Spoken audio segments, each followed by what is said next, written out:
일부 예배에 참석하신 우리 성도님들 주님의 이름으로 주님의 사랑으로 축복합니다. 지난주에 미국 대통령 선거가 있었습니다. 뉴스만 틀면은 온통 우리나라 뉴스는 별로 안 하고 미국 대통령 선거에 대해서 이렇게 많이 얘기를 하는 것을 보았을 것입니다. 개표를 참 오래 하더라고요.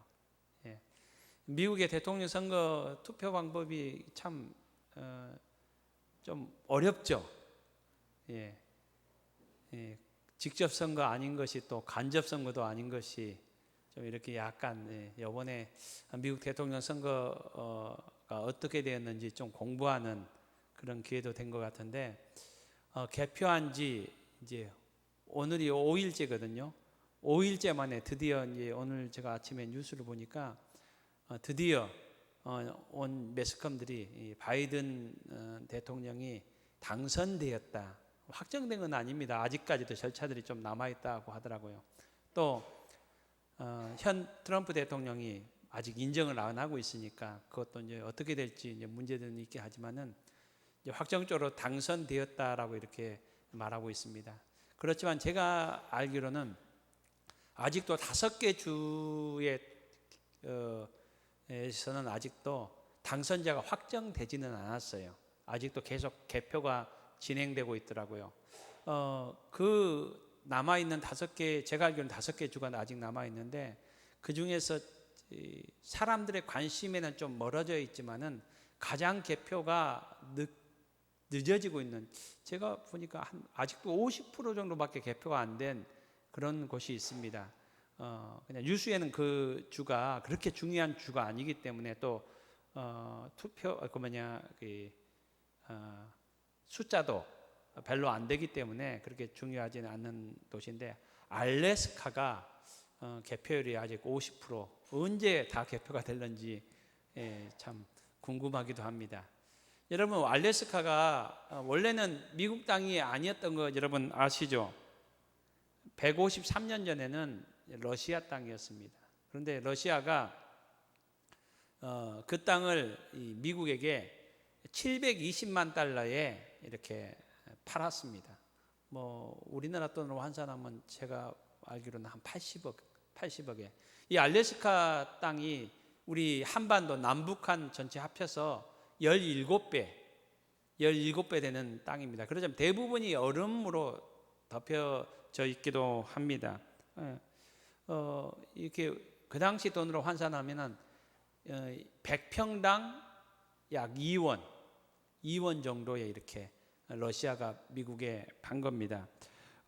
이 일을 주도했던 것은 미국의 그 당시 국무장관이었던 윌리엄 슈워드가 이것을 주도를 해서 이 계약을 체결했습니다. 그래서 720만 달러를 주고 이 알래스카를 어마어마한 땅, 그러니까 미국의 모든 주에서 가장 큰 그런 땅이기도 합니다. 그러니까 미국 전체의 상당한 부분을 차지하는 그런 면적을 가지고 있는데, 근데 그 당시에는 미국 사람들이 이 슈워드가 이 땅을 계약해서 720만 달러를 주고 사니까 막 난리가 났습니다.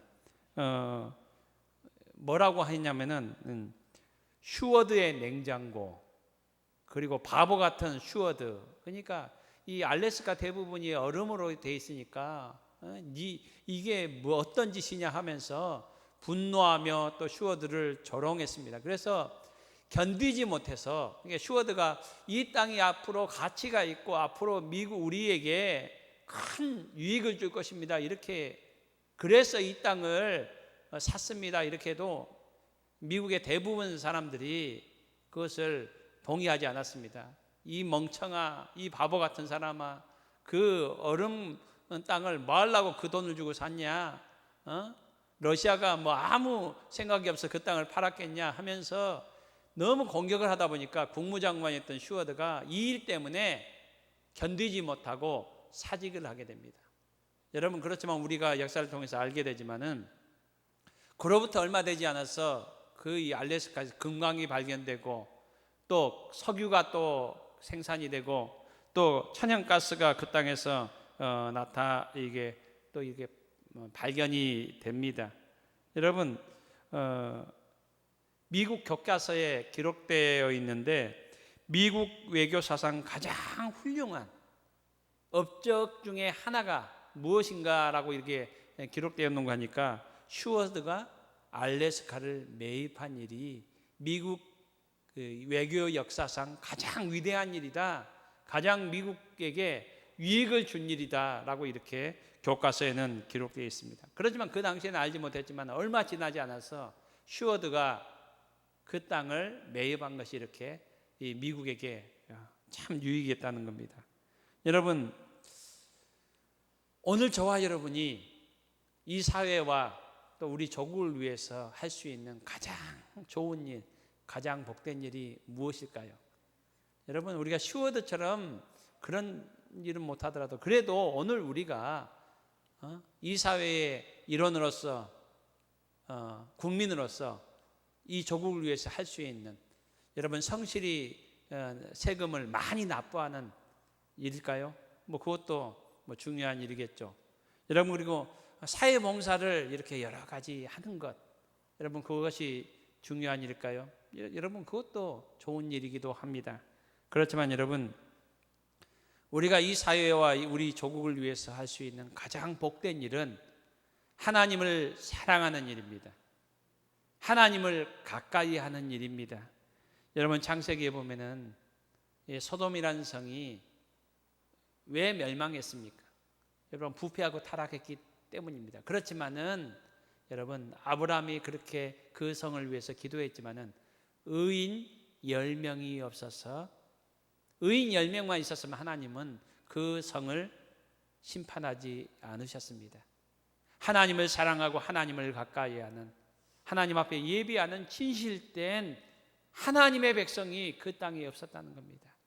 여러분, 이 시간 우리가 하나님 앞에 예배드리는 이 예배를 소중히 여길 수 있는 저와 여러분이 될 수 있기를 소망합니다. 이 예배 가운데 우리가 하나님을 사랑하며 하나님을 가까이 하는 하나님의 참 백성이 된다면은 여러분, 이 땅에 아무리 힘들고 어려운 일이 임한다 할지라도 하나님께서 이 나라를 보호하여 주시고 지켜주실 줄로 믿습니다. 여러분, 저와 여러분이 하나님의 참 백성 될 수 있기를 주님의 이름으로 축복합니다. 오늘 본문 22장의 말씀은 가나안 정복 전쟁과 7년 동안 있었던 가나안 정복 전쟁과 그리고 이 땅을 분배하는 일을 다 마치고 나서 여호수아가 세 지파, 엄밀히 말하면 두 지파 반이죠. 여러분, 루벤 지파와 갓 지파와 므낫셋 지파, 엄밀히 말하면 정확하게 말하면 므낫셋 반 지파를 요단 동편 땅으로 돌려보내는 그 과정의 이야기를 오늘 여호수아 22장에는 우리에게 소개해주고 있습니다. 여러분, 이 내용 가운데서 오늘 읽었던 1절로 6절 말씀에서 저는 세 가지 내용을 우리가 함께 살피기를 원합니다. 먼저 세 지파가 여호수아에게 칭찬을 받는 그 내용이 오늘 본문에 나와 있습니다. 여러분, 2절 말씀에 보면은 여호수아가 이 세 지파, 루벤 지파와 갓 지파와 므낫세 반 지파를 칭찬하면서 그 칭찬하는 내용이 무엇입니까? 무엇 때문에 칭찬하고 있습니까? 2절에 보면은 모세가 너희에게 명령한 것을 다 지켰다. 그러니까 모세는 죽고 없잖아요. 그러니까 10년 전에 가나안 땅에 들어오기 전에 이 모세와 세 지파 반, 두 지파 반, 이 루벤 지파와 갓 지파와 므낫세 반 지파가 이 약속했던 그 약속을 10년이 지났지만은 그것을 성실히 이 두 지파 반은 이행했다는 겁니다. 약속을 신실하게 지켰다는 겁니다. 이것을 여기 칭찬하고 있습니다. 두 번째로는 2절 말씀에 내가 너희에게 명령한 모든 일을 순종하여, 여기서 내가 누구를 말합니까? 여호수아가입니다. 여호수아가 지금 약 7년 동안, 어느 학자들은 8년 정도 일을 가까이 된다고 이렇게 얘기합니다. 7, 8년 동안 지금 여호수아가 가나안 정복 전쟁을 수행하는 데 있어서 이 리더였습니다. 그런데 이 여호수아가 이 8년 동안 7년 동안 가나안 정복 전쟁을 하면서 여러 가지 이렇게 명령을 내리고 지시를 할 때에 이 두 지파 반이 루벤 지파와 갓 지파와 므낫세 반 지파가 여호수아의 그 명령에 잘 순종했다라고 이렇게 말하고 있습니다. 여러분, 그리고 3절 말씀에는 또 이렇게 칭찬을 합니다. 여호와께서 명령하신 그 책임을 지켰다. 그러니까 하나님께서 명령하신 그 명령들을 잘 지켰다는 겁니다. 그러면서 너희 형제를 떠나지 아니하고라고 이렇게 3절에 또한 말하고 있습니다. 여러분, 이 두 지파반은 이미 땅을 차지했습니다. 요단강 건너기 전 동편 땅을 이미 차지했습니다. 그리고 그들의 부모와 그들의 처자들을 그 땅에 두고 왔습니다. 그러니까 7년 동안 전쟁을 임할 장정들, 어떤 학자는 이 숫자가 한 약 3만 정도 된다고 합니다. 이들은 지금 7년 동안 지금 가나안 땅, 이 요단강을 건너와서 지금 이 다른 지파들의 이 땅들을 위해서 지금 성실하게 충성스럽게 이렇게 임무들을 수행하고 있었다는 겁니다. 이 세 지파는 하나님과 사람 앞에서 하나님과 한 약속, 또 사람과 한 모든 약속들을 잘 성실하게 지켰다는 겁니다. 한마디로 말하면 이 두 지파반은 충성된 사람들이었습니다. 이것을 지금 여호수아가 당신들은 하나님과 또 모든 사람 앞에 충성스러운 사람들입니다 라고 이렇게 칭찬하고 있는 내용입니다. 여러분, 벌써 2020년이 이제 다 지나갔습니다. 2달째 남지 않았습니다. 여러분, 이제 지금 이 시점에서 우리가 살아온 2020년 어떻게 살아왔는지를 좀 돌아볼 수 있는 시간들이 될 수 있었으면 좋겠고, 또 앞으로 남은 시간들을 어떻게 보내야 되는지를 우리가 다시 한번 생각할 수 있기를 바랍니다. 그렇다면은 여러분, 2020년 저와 여러분의 삶은 어떠한 삶을 살았습니까? 여러분, 사람들 앞에서 충성스러운 사람들이었습니까? 하나님의 교회에 충성스러운 일꾼이었습니까? 하나님 앞에 충성스러운 하나님의 사람이었습니까? 여러분, 바라기는 저와 여러분이 하나님 앞에 착하고 충성된 종이라고 이렇게 불릴 수 있는, 착하고 충성된 나의 사람아 라고 불릴 수 있는 하나님의 백성들, 하나님의 자녀들이 될 수 있기를 주님의 이름으로 축복합니다. 여러분, 그리고 또 이 땅에 우리의 가정과 또 내 주위에 있는 사람들에게 참 약속에 신실한 사람들이라고 또 여겨질 수 있는 저와 여러분이 될 수 있기를 소망합니다. 여러분, 다음으로 오늘 본문 말씀에서 저는 개인적으로 세 지파의 안타까운 모습이라고 이렇게 말하고 싶은 내용이 있습니다.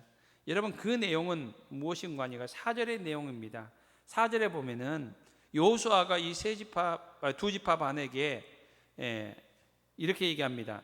너희는 모세가 요단 저쪽에서 너희에게 준 소유지로 가서, 이제 너희가 이제 돌아가야 된다는 겁니다. 그 돌아갈 땅이 무엇입니까? 요단 저쪽은 요단 동편 땅을 말하고 있습니다. 이 요단 동편 땅을 말하면서 여호수아가 그 땅을 이렇게 얘기합니다. 모세가 너희에게 준 소유지라고 이렇게 말합니다. 모세가, 누가 줬다고요? 모세가 줬다는 겁니다. 여러분, 이 내용은 이러합니다. 가나안 땅을 들어오기 전에 여러분, 하나님께서 약속하신 땅은 가나안 땅이었습니다. 요단강을 건넌 그 땅, 요단 서편 땅이었습니다. 그런데 그 땅을 들어오기 전에, 요단강을 건너기 전에 약 10년 전에 이 두 지파반이 이 요단 동편 땅을 보면서 목초지가 참 넓고 좋은 땅이라고 여겨져서 모세에게 얘기합니다. 우리에게 이 땅을 주십시오 라고 얘기합니다. 제일 처음에는 모세가 불같이 화를 냅니다. 하나님께서 약속해 주신 땅은 요단강을 건넌 저 땅이다. 근데 너희들이 왜 이 땅을 원하느냐, 이 땅 안 된다라고 이렇게 모세가 제일 처음에는 거절하면서 화를 냅니다. 그런데 이 두 지파반이 때를 막 씁니다. 그래서 모세가 마지못해서 약속을 합니다. 그래, 이 땅 너희에게 주겠다. 너희에게 정착해라. 그렇지만은 너희의 처자들과 너희의 모든 가축들은 이 땅에 두더라도 요단강을 건너서 너희 형제들과 함께 하나님께서 주신 땅이 다 정복되기 전까지는 너희와 함께 해야 된다 라고 이렇게 얘기를 합니다. 그래서 이 두 지파방과 모세 사이에 약속이 됩니다. 그 약속을 지금 다 이룬 겁니다. 그래서 이제 다시 이 두 지파반은 요단 접쪽, 그러니까 요단 동편 땅으로 가려고 합니다. 여러분, 성경 말씀 쭉 읽어보면은 이 요단강을 건넌 그 요단 서편 땅을 이렇게 얘기합니다. 하나님께서 약속하신 땅, 하나님께서 너희에게 주신 땅이라고 말합니다. 하나님께 주신 땅이라고 이렇게 얘기하지만, 하나님께서 너희 조상들에게 약속하신 땅이라고 얘기하지만은, 여러분 오늘 본문에서 두 지파반이 가야 될 땅을 무엇이라고 얘기합니까? 하나님이 주신 땅이라고 얘기하지 않습니다. 모세가 너희에게 준 땅이라고 얘기합니다. 그러니까 분명히 성경은 이 땅을 구별하고 있습니다. 여러분, 성경을 보면은 하나님께서 이들의 행동들을 허용하셨습니다. 그래서 여러분, 도피성을 요단 동편, 이들이 사는 이 요단 동편에도 세 개를 세우도록 하시긴 하셨습니다. 그렇지만 분명히 하나님께 주신 땅이라고는 말씀하고 있지 않습니다. 그래서 오늘 본문에도 여호수아가 이렇게 얘기합니다. 모세가 너희에게 준 땅이라고 이렇게 말하고 있는 것입니다. 여러분, 그 땅이 아무리 목초지가 많고 좋은 땅이라도 하나님이 주신 땅은 아니라는 겁니다. 여러분, 이 말씀을 저는 묵상하면서 오늘 저와 여러분이 우리 자신들을 한번 살펴보았으면 좋겠다라는 생각을 갖습니다. 저와 여러분이 서 있는 우리의 삶의 현장이 하나님께서 주신 땅인지, 하나님께서 우리에게 서 있으라고 하신 그런 곳인지를 한번 살펴볼 수 있기를 바랍니다. 아무리 내가 원하고 내가 바라고 나에게 유익이 되는 곳이라 할지라도 과연 하나님께서 기뻐하시는 곳인가? 하나님께서 원하시는 곳인가? 여러분, 우리의 삶이 내 의지와 내가 원하는 것으로 지금 채워져 있지는 않는지, 하나님께서 과연 지금 내가 살고 있는 삶의 모습이 하나님께서 기뻐하시는 삶의 모습인지를 우리가 다시 한번 살펴볼 수 있기를 바랍니다. 그래서 저와 여러분이 하나님께서 기뻐하시는 곳에 설 수 있고 하나님께서 원하시는 삶을 살아갈 수 있는 저와 여러분의 복된 삶이 될 수 있기를 주님의 이름으로 축복합니다. 여러분, 오늘 말씀에서 마지막으로 세 지파에게 당부하는 여호수아의 모습을 이렇게 5절 말씀은 말해주고 있습니다. 비록 이들이 지금 다시 돌아가는 요단 동편이 하나님께서 그들에게 주신 땅은 아니지만은 하나님께서 그들에게 허용은 하셨습니다.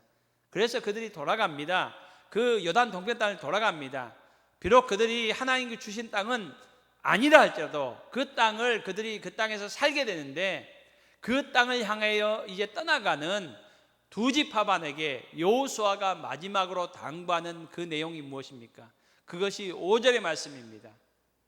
이 5절의 말씀은 비록 너희가 하나님께서 주신 땅은 아니라 할지라도 그 땅에서라도 너희들이 하나님의 자녀로서 복되게 하나님의 은혜 가운데 살아갈 수 있는 길이 무엇인지를 여호수아가 당부하고 있습니다.